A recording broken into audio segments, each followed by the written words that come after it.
പഠിച്ച കോളേജിലേക്ക് പിന്നീട് തിരികെ എത്തുക എന്നത് സുഖകരമായ അനുഭവമാണ്. തെരഞ്ഞെടുപ്പിൽ സ്ഥാനാർത്ഥിയായി വോട്ട് ചോദിച്ചാണെങ്കിലോ അതിനേക്കാൾ വലിയ വികാരമാണ്. അത്തരമൊരു അനുഭവമാണ് ആലപ്പുഴയിലെ LDF സ്ഥാനാർത്ഥി AM ആരിഫിനുണ്ടായത്.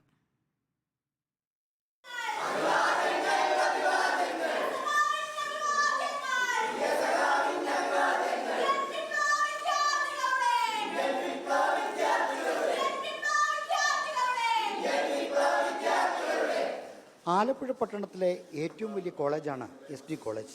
മന്ത്രിമാരും MLA-മാരും MP-മാരുമടക്കം നിരവധി പ്രമുഖരെ സംഭാവന ചെയ്ത കലാലയത്തിലെ പൂർവ്വ വിദ്യാർത്ഥിയാണ് AM ആരിഫും.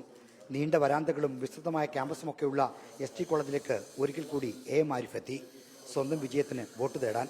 ഒപ്പം SD കോളേജിലെ മറ്റൊരു വിദ്യാർത്ഥിയും ഉണ്ടായിരുന്നു, അമ്പലപ്പുഴ MLA H. സലാം.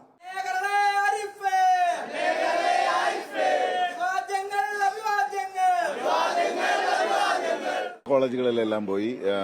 ഇപ്പോൾ എല്ലായിടത്തും യൂത്തിന് നല്ല സപ്പോർട്ടാണ്, പൂർണ്ണമായ സപ്പോർട്ടാണ്. ഇവിടെ വന്നപ്പോൾ നമുക്കുണ്ടാകുന്ന നൊസ്റ്റാൾജിയ ഉണ്ടല്ലോ, ഗൃഹാതുരത്വം, ഇവിടെയൊക്കെ ഇങ്ങനെ കുഴപ്പമില്ല നടന്നതൊക്കെ അതിങ്ങനെ ഓർമ്മ വരികയാണ്. പിന്നെ കുട്ടികളെയൊക്കെ കാണുമ്പോൾ നമുക്കൊരു ചെറുപ്പം ഫീൽ ചെയ്യൂല, കുറച്ചുകൂടി ഒരു 5-10 വയസ്സ് കുറഞ്ഞില്ലേ. മണ്ഡലത്തിലെ കലാലയങ്ങൾ കേന്ദ്രീകരിച്ചാണ് 2 ദിവസമായി AM ആരിഫിന്റെ പ്രചരണം. UDF BJP സ്ഥാനാർത്ഥികളും വോട്ട് തേടി കോളേജ് ക്യാമ്പസുകളിൽ എത്തുന്നുണ്ട്. റിപ്പോർട്ടർ, ആലപ്പുഴ.